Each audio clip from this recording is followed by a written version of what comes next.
The wagon wheel cracked with a sound like a gunshot, and Clara Bennett knew right then that her life had just gotten a whole lot worse.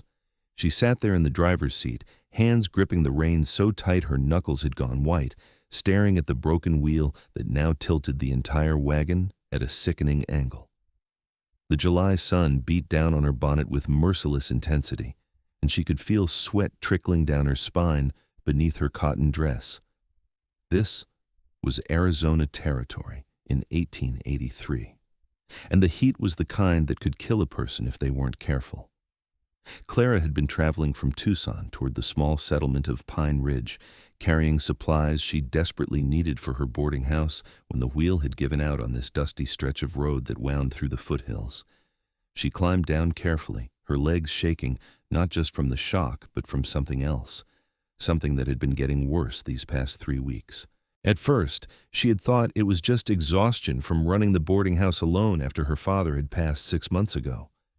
But then came the fever that spiked every evening, the chills that followed, the ache deep in her bones that made every movement feel like wading through molasses. She was 22 years old and had always been healthy as a horse, but whatever sickness had taken hold of her was stubborn and mean. Clara walked around the wagon, assessing the damage with a sinking heart. The wheel was beyond her ability to fix, and she was still a good 8 miles from Pine Ridge. She had maybe 2 canteens of water, some dried beef, and a few supplies, but nothing that would help her repair a wagon wheel. The road wasn't heavily traveled either. She might wait hours or even a full day before someone came along. She was just considering her options, trying to ignore the way her head swam slightly when she moved too fast when she heard it. Hoofbeats, coming from the direction she had just traveled. Clara shaded her eyes and squinted back down the road. Through the heat shimmer rising from the packed earth, she could make out a figure on horseback. As the rider drew closer, she could see he was a big man, sitting tall in the saddle on a sturdy buckskin horse. He wore a dark hat pulled low, and even from a distance she could tell he was built like the mountains themselves, all broad shoulders and solid muscle. The man slowed his horse as he approached, and Clara found herself looking up at a face that was weathered by sun and wind, with a strong jaw covered in several days' worth of dark beard. His hair hung past his collar, thick and brown with hints of auburn where the sun caught it. But it was his eyes that struck her most, a startling shade of blue-gray that seemed to take in everything about her situation in one sweeping glance. "Looks like you have got trouble," he said, his voice a deep rumble that seemed to vibrate in the air between them. "Oi?" "Wheel broke," Clara said, trying to sound more capable than she felt. She was used to managing on her own, had been doing it since her mother died when she was 15. "I can manage. I will just need to wait for someone heading to Pine Ridge who might have tools." The man swung down from his horse with an easy grace that surprised her given his size. Up close, he was even more imposing. He had to be well over 6 feet tall, with arms that strained against the fabric of his worn shirt and a chest that looked broad enough to block out the sun. There was a rifle in a scabbard on his saddle and a knife at his belt, but he made no move toward either weapon. Instead, he walked to the broken wheel and crouched down, running his hands over the damage with surprisingly gentle fingers. "Name is Garrett Stone," he said without looking up. "I've got a camp about 3 miles back in the hills. I can fix this, but I will need to take the wheel with me. Won't be able to do it here on the road." Clara felt a wave of dizziness wash over her and had to put a hand on the wagon to steady herself. When her vision cleared, she found Garrett Stone standing right in front of her, those blue-gray eyes now filled with concern. "You are sick," he said. It was not a question. "I am fine," Clara lied. "Just the heat." Garrett's eyes narrowed. He reached out slowly, giving her time to pull away if she wanted, and pressed the back of his hand against her forehead. His hand was calloused and rough, but his touch was gentle. "You're burning up. How long have you been fevered?" "A few weeks," Clara admitted. There seemed no point in lying when he could feel the heat radiating from her skin. "It comes and goes. I was hoping to get some medicine in Pine Ridge, but the general store there does not carry much. I was going to ask the doctor." Garrett pulled his hand back and looked at her for a long moment. Clara could see him thinking, weighing options in his mind. "Pine Ridge does not have a real doctor," he said finally. "Old Sam Pritchard calls himself one, but he is mostly just good for pulling teeth and setting broken bones. For what you have got, you need real medicine. Quinine, most likely, if it is what I think it is." "Malaria?" Clara whispered. She had heard of it, knew it was common enough in some parts of the territory where water pooled and mosquitoes bred. "Could be, or something similar. Either way, you need medicine soon." Garrett looked down the road toward Pine Ridge, then back at Clara. "The nearest place that will have what you need is Fort Benson. That is 50 miles south of here." 50 miles, in this heat, with her already sick. Clara felt her knees go weak, and this time she could not hide it. Garrett caught her before she hit the ground, his strong arms wrapping around her and holding her upright as if she weighed nothing at all. "Easy," he said, his voice soft now, almost tender. "I have got you." He helped her to the shade of the wagon and made her sit down. Then he went to his horse and came back with a canteen. The water was warm but clean, and Clara drank gratefully. "Here is what we're going to do," Garrett said, crouching down so he was at eye level with her. "My camp is not far. I will take you there, get you settled someplace cool and safe. Then I will ride to Fort Benson and get the medicine you need." "That is 50 miles, Clara protested. "You cannot just—" "I can and I will," Garrett interrupted. His tone left no room for argument. "You won't make it that far, not in your condition, and I am not about to let a woman die on the side of the road when I can do something about it." Clara wanted to argue more, wanted to insist she could take care of herself. But another wave of weakness washed over her, and she knew he was right. She was in no condition to travel 50 miles, and she certainly could not fix her wagon wheel. Pride was one thing, but stupidity was another. "Why would you do this for a stranger?" she asked quietly. Garrett's expression softened slightly. "Because it is the right thing to do, and because I know what it is like to need help and not have anyone around to give it." There was a story there, Clara could tell. Pain in those blue-gray eyes that spoke of loss and hard lessons learned. But this was not the time to ask. Instead, she nodded. "Thank you," she said. "I am Clara Bennett. I run the boarding house in Pine Ridge." "Pleased to meet you, Clara Bennett, though I wish it were under better circumstances." Garrett stood and looked at her wagon. "I cannot leave your supplies here. Animals and thieves would have them by nightfall. I will load what I can onto my horse, and we will come back for the rest in the wagon once you are better." He worked quickly and efficiently, taking the most valuable items and securing them on his horse. Then he came back for Clara. "Can you ride?" he asked. "I think so," Clara said, though in truth she was not sure. Garrett did not look convinced either. "We will ride together," he decided. "You can sit in front of me, so if you feel faint, I can keep you from falling." He lifted her onto his horse as if she weighed no more than a child, then swung up behind her. His arms came around her to hold the reins, and Clara found herself enclosed in a cage of muscle and warmth. Under any other circumstances she would have been mortified by the intimacy of it, but right now, with her head spinning and her body aching, she was just grateful for the solid strength at her back. "Hold on," Garrett said quietly, his breath warm against her ear. Then he urged the horse into a gentle walk, heading away from the road and up into the hills. The landscape changed as they climbed. The flat, dusty terrain gave way to rocky outcroppings and scrubby pine trees that provided blessed shade. Clara drifted in and out of awareness, her head resting back against Garrett's broad chest. She could hear his heartbeat, steady and strong, and it became an anchor for her, something to hold on to when the fever tried to pull her under. When they finally reached Garrett's camp, Clara roused herself enough to look around. It was nestled in a small canyon where a spring fed a clear pool of water. There was a lean-to shelter built against the rock face with a fire pit and what looked like several months' worth of supplies stored carefully in wooden crates. It was a good camp, the kind a man made when he planned to stay for a while. Garrett dismounted and lifted Clara down. Her legs would not hold her this time, and he scooped her up in his arms without hesitation. He carried her to the lean-to, where he had a bedroll laid out on a pallet of pine boughs. The bedroll smelled like sun and sage, and when he laid her down on it, Clara could not help the small sigh of relief that escaped her. "Rest," Garrett said. "I am going to get some water and make you something to eat. You need to keep your strength up." Clara wanted to protest, wanted to tell him he did not need to take care of her, but the words would not come. She was so tired, and the bedroll was surprisingly comfortable.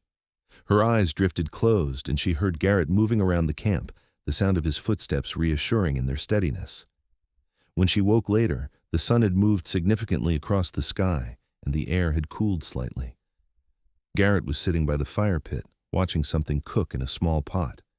He looked up when he heard her stir. "How are you feeling?" he asked. "Awful," Clara admitted. There seemed no point in lying. "But better than I was on the road," Garrett nodded. "I have made some broth. You need to eat something before I go." "Go?" Clara pushed herself up on her elbows, alarm shooting through her. "You are leaving now?" "The sooner I leave, the sooner I get back with medicine," Garrett said reasonably. "It is about a day's hard ride each way, maybe a little less if I push it. I have left you plenty of water and food. The spring is clean, so you can drink from it if you need to. You should stay in the shade and keep cool. Can you do that?" Clara nodded, though the thought of being alone in this camp while sick filled her with a fear she did not want to examine too closely. She had been alone before, had managed her boarding house and her life without help. But this was different. This was being sick and vulnerable in a place she did not know. Garrett seemed to read her thoughts. "You will be safe here," he said gently. "No one knows about this camp except me, and I will be back as fast as I can. I promise you that." He brought her the broth, which was rich and savory with bits of rabbit meat floating in it. Clara ate slowly, surprised at how hungry she was. Garrett watched her eat with an expression she could not quite read, something between concern and determination. "Why do you live out here?" Clara asked between bites. "In a camp instead of in town?" Garrett was quiet for a moment, staring into the fire. "I used to live in town," he said finally. "Had a ranch, actually, over in New Mexico territory. But I lost it and everything else when my wife died 3 years back. Cholera outbreak. I could not save her, could not even get medicine fast enough to give her a fighting chance. After that, I could not stomach being around people much. So I came out here. I trap, hunt, do some tracking work when I need money. It is a quiet life, but it suits me." The pain in his voice was raw and real, and Clara felt her heart squeeze with sympathy. "I'm sorry," she said softly. "About your wife." "Her name was Margaret," Garrett said. "She was a good woman, deserved better than dying scared and sick, with me helpless beside her." He looked up at Clara then, and his eyes were fierce. "That is why I am not going to let the same thing happen to you. I could not save her, but I can damn well save you." The intensity in his words made Clara's breath catch. This was not just about helping a stranger. This was personal for Garrett, a chance to make right something that had gone wrong before. She should probably tell him that he did not owe the world this, that what happened to his wife was not his fault. But she could see that he needed to do this, needed it like some men needed air or water. "Thank you," she said instead, "for everything." Garrett stood and started preparing for his journey. He checked his rifle, filled his canteen, and packed some food for the road. Clara watched him work, noting the economy of his movements, the way his muscles flexed beneath his shirt as he hefted his saddle. He was a man built for this harsh land, strong and capable and utterly self-sufficient. But there was also a gentleness in him, a careful kindness that showed in the way he made sure she had everything she needed before he left. As the sun began its descent toward the horizon, painting the sky in shades of orange and pink, Garrett came to kneel beside Clara. "I have put everything you might need within reach," he said. "Food, water, blankets in case you get chills. The fire is banked but not out, so if you need it, you can build it back up. Just stay here and rest. I will be back before you know it." "Be careful," Clara said.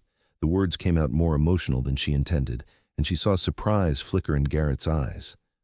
"I will," he promised. Then, after a moment's hesitation, he reached out and brushed a strand of hair back from her face. His fingers were warm against her fevered skin.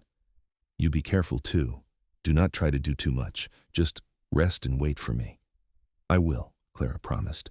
Garrett stood and walked to his horse. He mounted with that same easy grace and looked back at her one more time.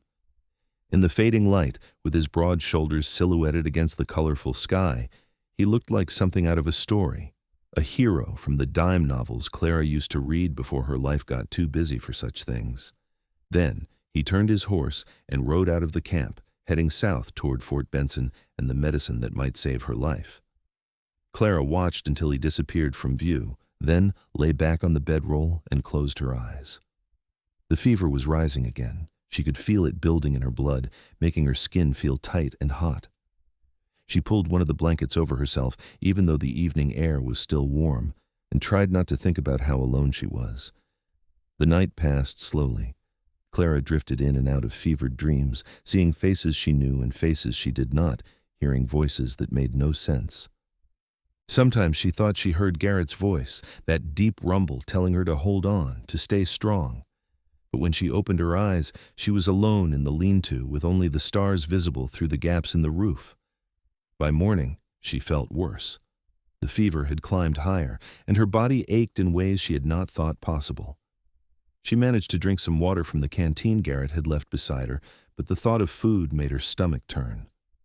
She dozed through most of the day, waking only when the heat became too intense or when her body demanded water. In her more lucid moments, Clara thought about Garrett, thought about the way he had looked at her with such fierce determination, the way he had promised to save her. She thought about his wife, Margaret, and how much he must have loved her to still be carrying that guilt 3 years later. And she thought about what it meant that he was riding 100 miles round trip through blistering heat for a woman he had only just met. The second night was worse than the first. The fever spiked so high that Clara could not tell what was real and what was not. She saw her father standing at the edge of the camp, smiling that gentle smile he had always had. She saw her mother, dead these 7 years, sitting beside her and stroking her hair. She saw Garrett, but this time he was lying on the ground, his horse beside him, both of them overcome by the heat. That vision scared her more than all the others, and she tried to call out to him, tried to warn him, but no sound came from her throat. When dawn came on the third day, Clara was so weak she could barely lift her head. The fever had burned through her like wildfire, consuming everything in its path. She knew in some distant part of her mind that if Garrett did not return soon, he might not return to find her alive. But then, as the sun climbed higher and the heat began to build again, she heard it. Hoofbeats. Coming fast. Clara tried to sit up but only managed to lift her head slightly. Through the haze of fever, she saw Garrett ride into camp on his buckskin horse. The animal looked exhausted, its coat dark with sweat, and Garrett himself looked haggard, his face drawn with fatigue and worry. But his eyes were alert and focused, and the moment he saw Clara, he was off his horse and running to her side. "Clara," he said, his voice rough. "Hold on, I've got it, I've got the medicine." He had a leather satchel with him, and he opened it with shaking hands. Inside were several small bottles, and he pulled one out, reading the label quickly before uncorking it. "This is quinine," he said. "It is going to taste terrible, but you need to take it. Can you do that for me?" Clara nodded weakly. Garrett slipped one arm behind her shoulders and lifted her gently, supporting her weight as he brought the bottle to her lips. The liquid inside was bitter beyond belief, making her gag, but Garrett's hand was steady, and his voice was soft as he encouraged her to keep drinking. "That's it. Just a little more. You're doing great, Clara. Just a little more." When the dose was done, he laid her back down and grabbed his canteen, letting her rinse her mouth with water. Then he wet a cloth and began to wipe her face and neck, trying to bring down her temperature. "You rode through the night," Clara said, her voice barely above a whisper. "Both nights," Garrett admitted. "I only stopped to rest the horse and to get the medicine. I've never ridden so hard in my life." He looked at her, and his eyes were fierce again, but this time there was something else in them too, something that made Clara's heart flutter even through the fever. "I told you I was not going to let you die. I meant it." Over the next few hours, Garrett tended to her with a devotion that would have embarrassed Clara if she had the energy for embarrassment. He bathed her face and arms with cool water from the spring, forced her to drink even when she did not want to, and gave her another dose of medicine when the time came. He barely left her side, watching her with an intensity that should have been uncomfortable, but somehow was not. By evening, the fever began to break. Clara could feel it, the way the terrible heat began to seep out of her body, leaving her weak and trembling, but finally, blessedly cool. When she opened her eyes and found them clear for the first time in days, she saw Garrett sitting beside her, his head bowed and his eyes closed. He looked exhausted, dark circles under his eyes and new lines of worry etched into his face. "Garrett," she said softly. His eyes snapped open immediately, and when he saw her looking at him with clear eyes, Relief washed over his face so powerfully it was almost like watching a dam break. "Clara," he breathed, "thank God. How do you feel?" "Weak," she admitted, "but better. So much better. The fever is gone, I think." Garrett reached out and touched her forehead, his calloused fingers gentle against her skin. "It is," he confirmed. "Still a little warm, but nothing like it was. The medicine is working." "You saved my life," Clara said. The weight of those words hung in the air between them. "You rode 100 miles through that terrible heat to save my life." Garrett looked uncomfortable, like he did not know how to respond to her gratitude. "I did what anyone would do," he said finally. "No," Clara said firmly, with more strength than she thought she had. "Not anyone. Most people would have ridden past me on that road, or they would have taken me to Pine Ridge and wished me luck. You went far beyond what anyone could have expected. You saved me, Garrett, and I will never forget that." Something shifted in Garrett's expression. The walls he had built around himself seemed to crack just a little, letting Clara see the man beneath. "I could not lose someone else," he said quietly. "Not when I could do something about it. Not again." Clara reached out and took his hand. It was a bold move, probably too bold for a woman who had only known this man for 3 days, but she did not care. His hand was warm and strong in hers, and when he looked at her, she saw something she recognized. It was the same thing she had been feeling since he caught her before she fell, the same thing that had grown stronger with every gentle touch and soft word. It was the beginning of something neither of them had been looking for, but both of them needed. "Thank you," she said again, "for everything." Garrett squeezed her hand gently. "You're welcome," he said. "Now you need to rest more. The quinine will help, but you need time to recover properly. We will stay here for a few days until you are strong enough to travel."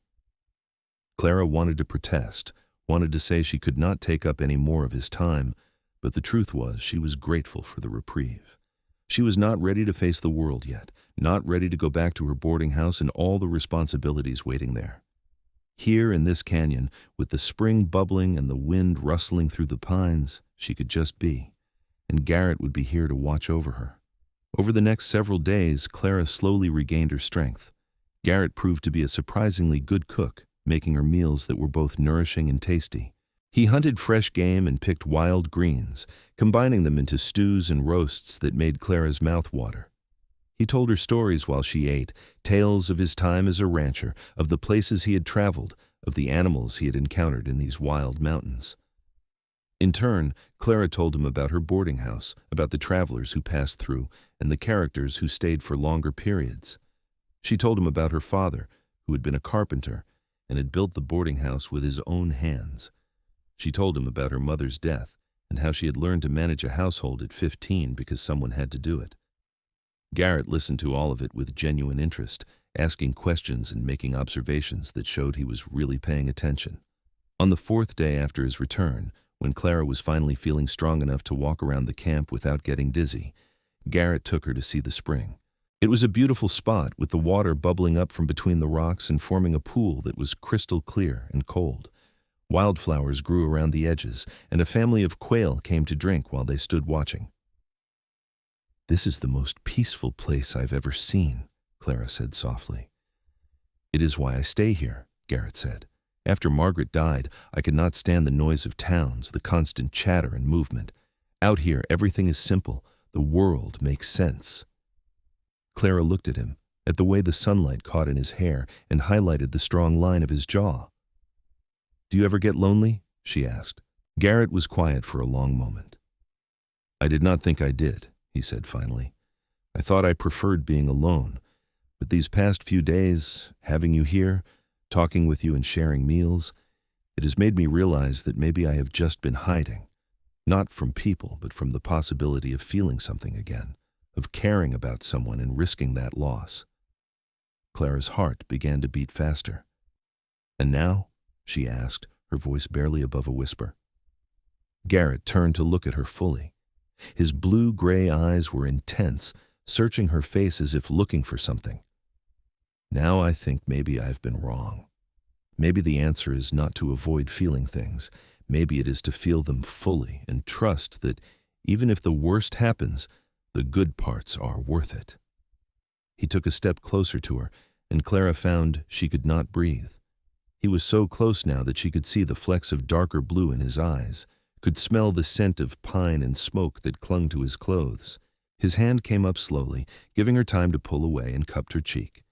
His palm was warm and rough, and Clara leaned into it without thinking. "Clara," he said, and her name on his lips sounded like a prayer. "I know we have only known each other a short time. I know this probably is not proper or right by any standard, but I have to tell you that when I was riding to Fort Benson, all I could think about was getting back to you. And when I saw how sick you were, it felt like my heart was being ripped out of my chest. I've not felt that way about anyone since Margaret, and it scares me. But it also makes me feel more alive than I have in 3 years." Clara felt tears prick at her eyes. "I feel it too," she admitted. "From the moment you caught me before I fell, I have felt safe with you in a way I've never felt with anyone.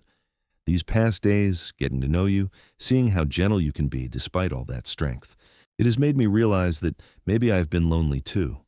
I've been so focused on keeping the boarding house running and being independent that I forgot what it felt like to have someone care about me, to have someone I could care about in return."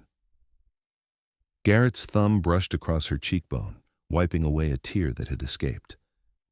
"What do we do about this?" he asked softly.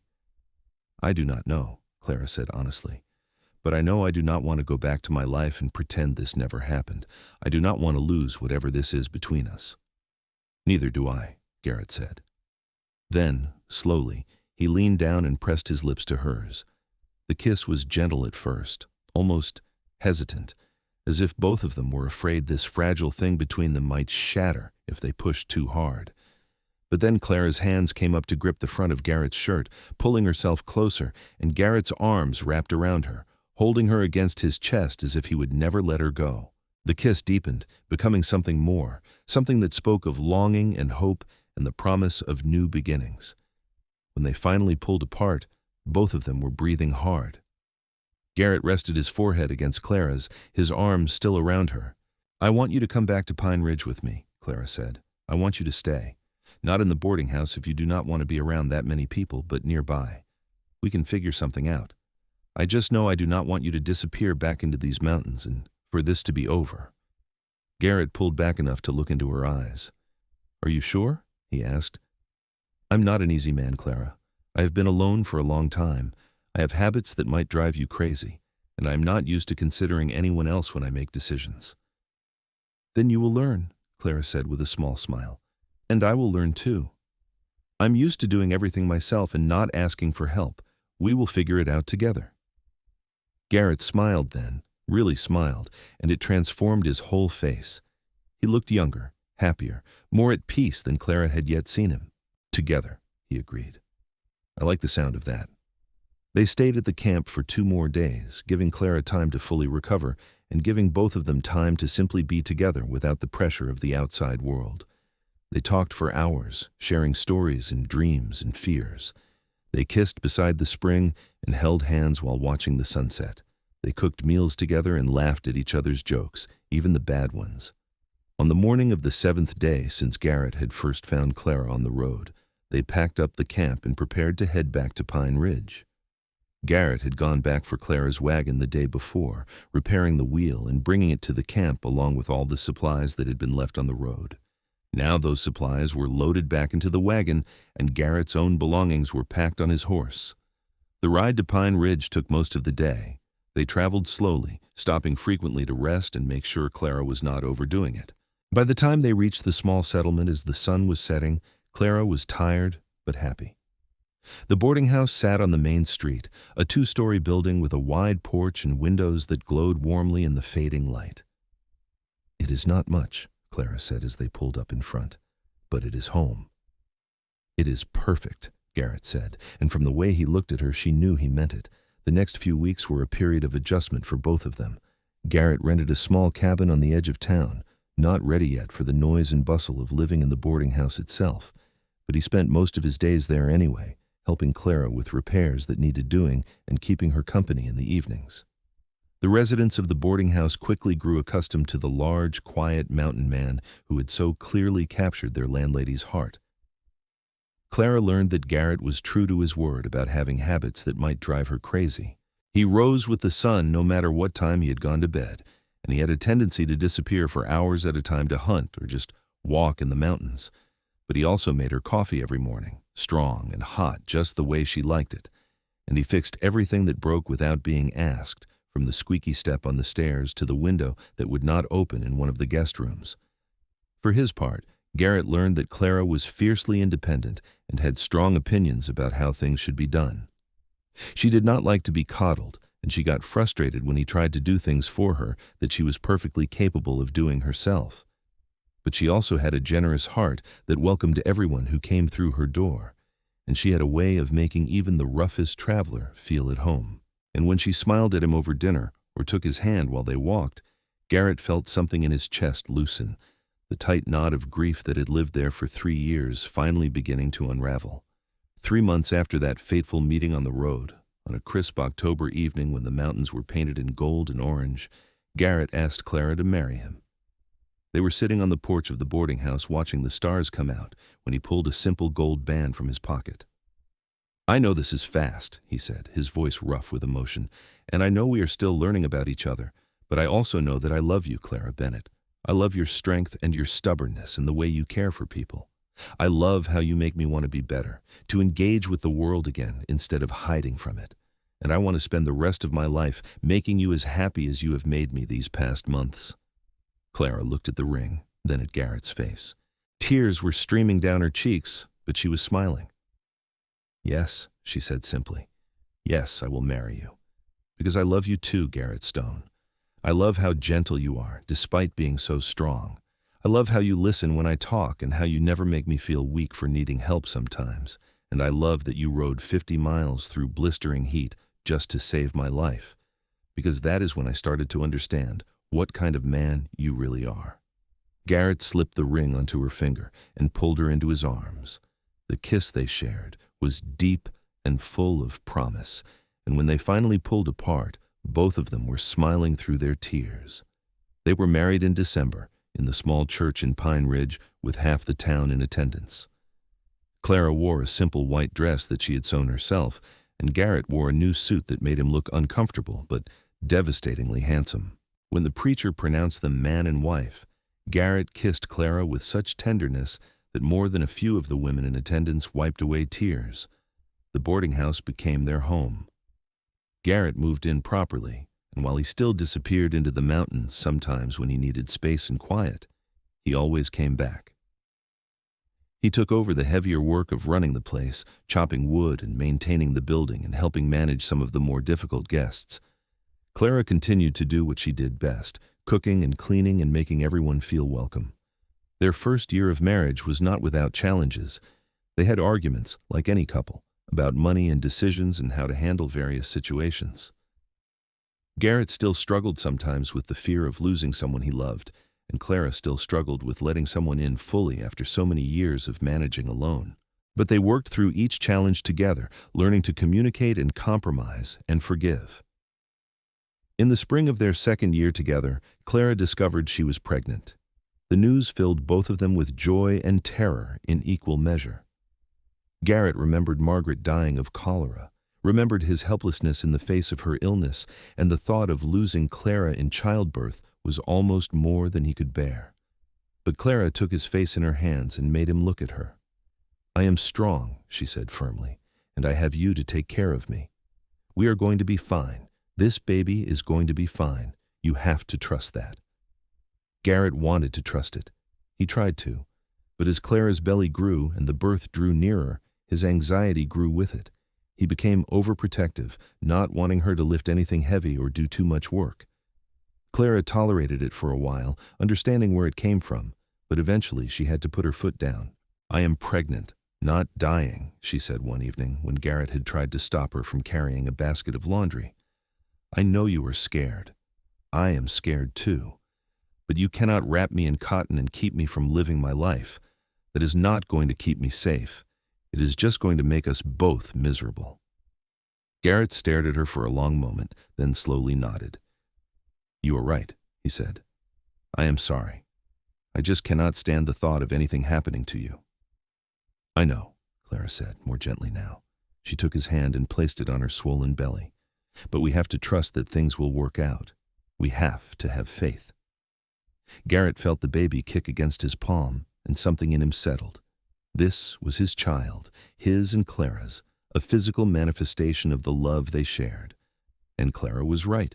He could not protect her from everything, could not control every outcome. All he could do was love her and be there for her, whatever happened. The baby came on a warm September evening, exactly 2 years after Garrett had found Clara on that dusty road. The labor was long and difficult, and there were moments when Garrett's old fears threatened to overwhelm him. But Clara was strong, just as she had promised, and when the midwife finally placed a squalling, red-faced baby boy in Clara's arms, Garrett felt his heart expand in a way he had not thought possible. "We have a son," Clara said, her voice full of wonder. She looked up at Garrett with tears streaming down her face. "We have a beautiful, healthy son." Garrett could not speak. He just reached out with one shaking hand and touched the baby's tiny fist. The infant's fingers immediately wrapped around his thumb, and Garrett felt something break open inside him. This was his son, his and Clara's, a new life, full of possibility. "What should we name him?" Clara asked. Garrett thought for a moment. "What about James?" he suggested. "After your father?" Clara's face lit up with a smile that could have illuminated the whole room. "James," she agreed. "James Stone. It is perfect." Being parents was harder than either of them had anticipated. Baby James was colicky and did not sleep much, which meant neither did they. The boarding house still needed running, and there were days when both Garrett and Clara were so exhausted they could barely see straight. But there were also moments of pure magic. The first time James smiled at them, the sound of his laughter when Garrett bounced him on his knee, the way he reached for Clara when she came into the room, as if she were the most important person in his world. As James grew from a baby into a toddler, Garrett discovered that he loved being a father. He loved teaching his son things like how to identify animal tracks and what plants were safe to eat. He loved the way James would grab his hand and toddle beside him, trusting completely that his father would keep him safe. And he loved watching Clara with their son, seeing the way her face softened when she held him and the patience she showed when teaching him new things. When James was 3 years old, Clara became pregnant again. This time, Garrett was less anxious. He had seen Clara come through one pregnancy safely, had seen how strong she was, and while he still worried, it was not the all-consuming fear it had been before. Their second child was a daughter, born on a snowy February morning. She came into the world screaming her displeasure at the cold, and from the moment she opened her eyes and fixed them on Garrett, he was completely smitten. They named her Margaret Rose, Margaret after Garrett's first wife, and Rose after Clara's mother. "Are you sure?" Clara asked when Garrett suggested the name. "I do not mind if you want to honor her. She was important to you." "She was," Garrett agreed. "But so is this, you accepting that part of my past, understanding that loving her does not mean I love you any less. I want our daughter to carry that name, to be a reminder that love does not end. It just grows and changes and makes room for new people." Clara kissed him then, soft and sweet. "Margaret Rose it is," she said. The years passed, marked by the growth of their children and the deepening of their love. James grew into a strong, curious boy who loved nothing more than going into the mountains with his father. Margaret Rose was quieter but equally stubborn, with her mother's generous heart and her father's observant nature. The boarding house continued to thrive, becoming known throughout the territory as a place where travelers could find good food, clean beds, and warm hospitality. When James was 8 and Margaret Rose was 5, Clara found herself pregnant once more. This pregnancy was harder than the previous 2, and Clara spent more time resting than she would have liked. But Garrett was there every step of the way, taking on even more of the boarding house duties and making sure Clara did not overdo it. Their third child, a boy they named Thomas, was born healthy and strong, with a head full of dark hair and lungs that could wake the dead. As their family grew, so did Garrett's involvement in the community. The quiet mountain man, who had once preferred solitude, found himself serving on the town council and helping settle disputes between neighbors. He became known as a fair man, strong but just, someone people could count on when times were hard. And through it all, Clara was beside him, running the boarding house and raising their children and being the heart of their family. One evening, when James was 12, Margaret Rose was 9, and Thomas was 4, Garrett and Clara sat on the porch of the boarding house watching the sunset. The children were inside, James helping Margaret Rose with her arithmetic, while Thomas played with his wooden horses on the floor. It was a peaceful moment, the kind that had become precious to both of them over the years. "Do you ever think about that day?" Clara asked softly. "When you found me on the road?" Garrett smiled. "All the time," he admitted. "I think about how close I came to just riding past. I was headed north, not south. But something made me turn around that morning, made me take the road I usually avoided. I've always wondered if it was fate or just blind luck." "Does it matter which?" Clara asked. "I suppose not," Garrett said. He took her hand, his thumb rubbing over the simple gold band she still wore. "All that matters is that I found you, that you survived, that we built this life together." Clara squeezed his hand. "You saved me that day," she said. "Not just from the fever, but from a life of loneliness. I did not even realize how lonely I was until you showed me what it could be like to have a partner, someone to share everything with." "You saved me too," Garrett said. "From grief and isolation. You gave me a reason to engage with the world again, to open my heart even though it was terrifying. You gave me this family, this life. I will never stop being grateful for that." They sat in comfortable silence for a while, watching the sky turn from orange to purple to deep blue. Inside, they could hear James laughing at something and Margaret Rose, scolding Thomas for knocking over her arithmetic slate. "They are growing up so fast," Clara said with a touch of wistfulness. "They are," Garrett agreed. "Before we know it, James will be old enough to strike out on his own. Maybe homestead somewhere or learn a trade. And Margaret Rose will probably run the boarding house better than I ever did," Clara said with a laugh. "That girl has a head for numbers and organization that I never had." "What about Thomas?" Garrett asked. "Thomas is going to be a heartbreaker," Clara said confidently. "Mark my words, that charm of his is going to cause us nothing but trouble when he is older." Garrett chuckled. "Well, whatever they become, I know they will be good people. We have raised them right." "We have," Clara agreed. She turned to look at her husband, this man who had ridden 50 miles through blistering heat to save her life all those years ago. He was older now, with silver threading through his hair and lines around his eyes that came from years of smiling and squinting in the sun. But he was still strong, still protective, still the man she had fallen in love with in that canyon beside the spring. "I love you," she said simply. "I love you too," Garrett replied. He leaned over and kissed her, slow and sweet, the kind of kiss that spoke of years together and years still to come. The years continued to pass.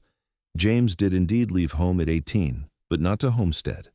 Instead, he became a ranger, working to protect the territory's wilderness areas and help settlers navigate the harsh terrain. Garrett was incredibly proud, seeing so much of himself in his eldest son. Margaret Rose stayed closer to home, taking over more and more of the boarding house operations as Clara grew older. She married a kind man named Samuel who worked at the general store, and they lived in the apartment on the second floor of the boarding house, continuing the family tradition of hospitality. Thomas, true to Clara's prediction, was a charmer. He fell in love at least once a year from the age of 15, each time convinced it was the real thing. Clara and Garrett watched with amusement as their youngest son navigated the complicated waters of young love, offering advice when asked and comfort when needed. Eventually, at 22, Thomas fell genuinely in love with a schoolteacher named Emily, and the two were married in the same church where Garrett and Clara had exchanged vows.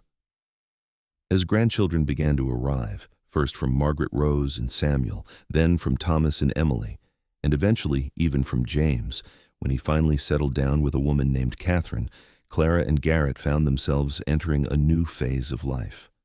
They were no longer just parents, but grandparents, a role that brought its own joys and challenges. Garrett, now in his 50s, finally sold his cabin and moved fully into the boarding house. His hair had gone mostly silver, and he moved a bit slower than he once had, but he was still strong and capable. He spent his days helping around the boarding house, playing with grandchildren, and occasionally going into the mountains for a few days when he needed to reconnect with that part of himself that would always be wild.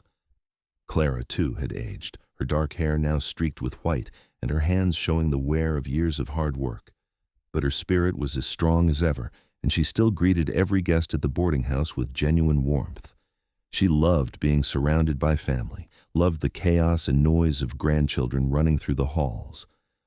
On their 25th wedding anniversary, their children and grandchildren threw them a party at the boarding house. The whole town seemed to show up, bringing food and gifts and stories about how Garrett and Clara had helped them over the years. There were speeches and laughter and more than a few tears. At one point, James stood up with a glass in his hand. "I want to toast my parents," he said, his voice carrying through the crowded room. "Most of you know the story of how they met, how my father rode 50 miles through heat that would have killed most men just to get medicine for my mother when she was sick. That act of courage and love set the tone for everything that came after. They have built a life together, based on trust and sacrifice, and the willingness to do whatever it takes for the people they love. They have raised us to value family and community, and to never turn away from someone in need. I could not ask for better examples of what love and commitment look like." Everyone raised their glasses and cheered. Clara wiped away tears while Garrett put his arm around her, pulling her close. "We have had a good life," he murmured in her ear. "The best life," Clara agreed. The years continued to roll by, bringing changes as all years do. The boarding house eventually passed fully to Margaret Rose and Samuel, though Clara still helped out when she could. Garrett's knees began to ache more, making his trips into the mountains shorter and less frequent. But through it all, they had each other. On a warm summer evening, 35 years after that fateful meeting on the dusty road, Garrett and Clara sat on the porch of the boarding house. It had become their tradition, this evening ritual of watching the sunset together. They were both older now, well into their 70s, but they still held hands and still found comfort in each other's presence. "Do you have any regrets?" Clara asked suddenly. Garrett thought about it for a long moment. "Only that I did not find you sooner," he said finally, "that we did not have more years together." "We have had 35 years, Clara pointed out. "That is more than many people get." "I know," Garrett said, "but it still does not feel like enough. I could have 1,000 years with you, and it would not be enough." Clara smiled and laid her head on his shoulder. "Well, we have what we have, and we have made the most of it. We have 3 wonderful children, 9 grandchildren, and 2 great-grandchildren so far. We have built something lasting, Garrett, something that will continue long after we are gone." "We have," Garrett agreed. He kissed the top of her head, breathing in the familiar scent of her hair. "You know I will love you until my last breath, right? And probably beyond that." "I know," Clara said softly, "because I feel the same way. You saved me that day on the road, but you have continued to save me every day since. You have made me happier than I ever thought possible." They sat in silence as the sun set, painting the sky in brilliant shades of orange and pink and purple. Inside the boarding house, they could hear the sounds of family, Margaret Rose calling for her youngest grandchild, Samuel's deep laugh, the patter of small feet running across the floor. It was the sound of life continuing, of love extending beyond just the 2 of them to encompass generations. As the stars began to appear in the darkening sky, Garrett tightened his arm around Clara. "Thank you," he said quietly. "For what?" Clara asked. "For taking a chance on a broken mountain man, for believing that I could love again, for giving me this family, this life, for every moment of the past 35 years. Clara lifted her head and kissed him, soft and gentle. "Thank you for riding 50 miles through blistering heat to save me," she said, "and for staying, for choosing me every day since then, for showing me what real love looks like." They kissed again, and in that moment, they were not old people sitting on a porch. They were young again, newly in love, with their whole lives ahead of them. The years fell away, and all that remained was the pure, unwavering love they had built together, one day at a time, one choice at a time.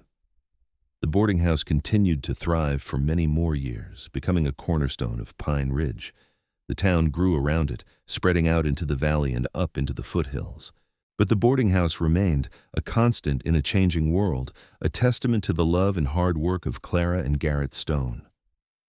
When Garrett finally passed away at the age of 79, it was peacefully in his sleep, with Clara holding his hand. The whole town turned out for his funeral, sharing stories of his generosity and strength, of the countless times he had helped people without expecting anything in return. Clara listened to all of it with tears streaming down her face, but also with pride. Her husband had been a good man, the best of men, and he had been loved.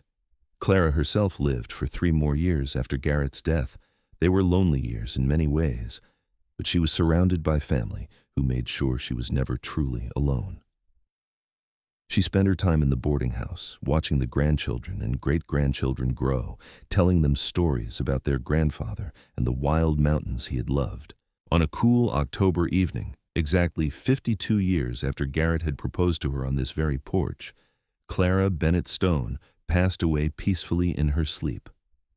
Her family found her the next morning, sitting in her rocking chair with a blanket over her lap and a small smile on her face, as if she had seen something wonderful just before the end. They buried her next to Garrett in the Pine Ridge Cemetery, under a tall pine tree that provided shade in summer and shelter in winter. The headstone read simply, "Clara Bennett Stone, beloved wife, mother, and grandmother." But those who had known her understood that she was so much more than that. She had been the heart of a family and a community, a woman of strength and grace who had faced every challenge with courage and faith. The boarding house passed down through the generations, each new keeper adding their own touches while maintaining the welcoming spirit that Clara had established. The story of how Garrett and Clara met became family legend, told and retold at gatherings and passed down to each new generation. Children grew up hearing about the mountain man who rode 50 miles through blistering heat to save the woman he would love for the rest of his life, and about the woman who had the courage to open her heart to love even when it was scary and uncertain. Years turned to decades, and decades to a century. But the essence of what Garrett and Clara had built remained. Their descendants continued to value family and community, to help those in need, to face challenges with strength and face love with open hearts. The original boarding house eventually became a historical landmark, preserved and maintained by the family as a reminder of where they had come from. And sometimes, on warm summer evenings, people claimed they could see 2 figures sitting on the porch of the old boarding house, holding hands and watching the sunset. Whether it was ghosts or just tricks of the light, no one could say for certain. But those who believed in the power of true love liked to think it was Garrett and Clara, still together even in death, their love so strong it had transcended even the final boundary. Because some loves are like that. Some loves are so deep and true and pure that they become eternal, echoing through time and inspiring generations. The love between Garrett Stone and Clara Bennett was one of those loves. It had started with an act of desperate courage, a 50-mile ride through killing heat to save a stranger's life. But it had grown into something far greater, a partnership that had weathered every storm and emerged stronger for it. They had built a life together on foundations of trust and sacrifice and unwavering commitment. They had raised children and grandchildren and great-grandchildren, all of whom carried forward the values they had embodied. They had helped build a community, turning a small settlement into a thriving town. And through it all, they had loved each other with a devotion that never wavered, never faltered, never dimmed. In the end, that was their greatest legacy. Not the boarding house or the family businesses or even the many descendants who carried their names. Their greatest legacy was the love they had shared, the example they had set, the proof that even in the harsh wilderness of the Old West, even in the face of sickness and death and countless challenges, love could not only survive but thrive. Garrett Stone had ridden 50 miles through blistering heat to save Clara Bennett's life, and in doing so, he had saved his own. And Clara, by opening her heart to this broken mountain man, had discovered a love deeper and truer than she had ever imagined possible. Together, they had built something beautiful, something lasting, something that would continue to inspire long after they were gone. And in the mountains around Pine Ridge, in the canyon where Garrett's old camp had once stood, the spring still bubbled clear and cold. Wildflowers still grew around its edges, and animals still came to drink from its waters. It was a place of peace and beauty, untouched by the passage of time, a fitting monument to a love story that had started with an act of courage and grown into a lifetime of devotion. The Wild West was a hard place, full of danger and uncertainty. But it was also a place where ordinary people could become extraordinary, where acts of courage could change lives, where love could flourish against all odds. Garrett and Clara's story was proof of that. It was a reminder that sometimes the most important journeys are not measured in miles, but in the courage it takes to open your heart, to risk everything for another person, to choose love even when it would be easier to choose safety. 50 miles through blistering heat. That was where it had started. But it had led to 50 years of love, laughter, tears, and triumphs. It had led to a family that would grow and spread across the territory and beyond. It had led to a legacy that would endure long after the Old West had faded into history and legend. And in the end, that was what mattered. Not the hardships endured or the challenges overcome, but the love that had made it all worthwhile. Garrett and Clara had found each other against impossible odds, had built a life together that exceeded their wildest dreams, and had loved each other until their final breaths and beyond. It was a love story for the ages, set against the backdrop of the wild frontier. A story of courage and devotion, of sacrifice and joy, of two people who had found in each other exactly what they needed. And like all the best love stories, it had a happy ending. Because what could be happier than a lifetime spent with your soulmate, building something beautiful together, and knowing that the love you shared would echo through time eternal? The boarding house still stands in Pine Ridge, a monument to that love. Visitors come from all over to see it, to hear the story, to stand on the porch where Garrett proposed and Clara said yes. They look out at the mountains in the distance and try to imagine what it must have been like, riding through that brutal heat with nothing but determination and love to sustain you. And if they are very quiet, if they open their hearts to the possibility, they can almost feel it still. That fierce, protective love that drove Garrett to risk everything. That brave, generous love that allowed Clara to trust again. It is there in the very walls of the old building, soaked into the wood and stone, a permanent reminder that true love never really dies. It just changes form, becoming memory, then story, then legend, then something even more powerful, an inspiration that continues to touch hearts and change lives long after the original lovers have passed on. This is the story of Garrett Stone and Clara Bennett, of a mountain man and the woman he saved, of 50 miles ridden through blistering heat and 50 years lived in devoted love. It is a story of the Old West, of hard times and harder choices, of courage in the face of impossible odds. But most of all, it is a love story, pure and simple, the kind that reminds us why we believe in love at all.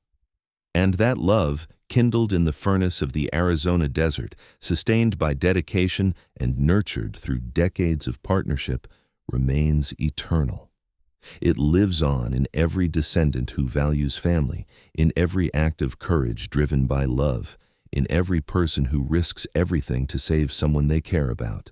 Garrett and Clara's love story is not just their own, it belongs to all of us, a reminder of what is possible when we open our hearts and let ourselves love completely. The sun sets over Pine Ridge every evening, just as it did all those years ago when Garrett and Clara sat together on that porch. The mountains stand eternal, unchanged by the passage of time. And somewhere, in the space between memory and legend, two souls remain intertwined, their love a beacon that continues to shine across the years, illuminating the path for all who come after. This is their story. This is their legacy. This is proof that love, real love, can conquer anything, even 50 miles of blistering desert heat, even death itself. And it all started with one simple choice: to help a stranger in need, to take a chance on connection, to believe that even broken hearts can heal and love again. That choice changed everything. It changed Garrett's life and Clara's life. It created a family and strengthened a community. It became a story told and retold, a legend whispered around fires and passed down through generations. And it proved, beyond any shadow of doubt, that sometimes the most important distance we travel is not measured in miles at all, but in the courage it takes to bridge the gap between two hearts and say yes to love, no matter the cost, no matter the risk, no matter what. Garrett Stone rode 50 miles through blistering heat to buy medicine for Clara Bennett's illness. But what he really did was save 2 lives that day, hers and his own. And in doing so, he created something that would outlast them both. A love story for the ages set in the wild heart of the American West, as enduring as the mountains and as eternal as the stars.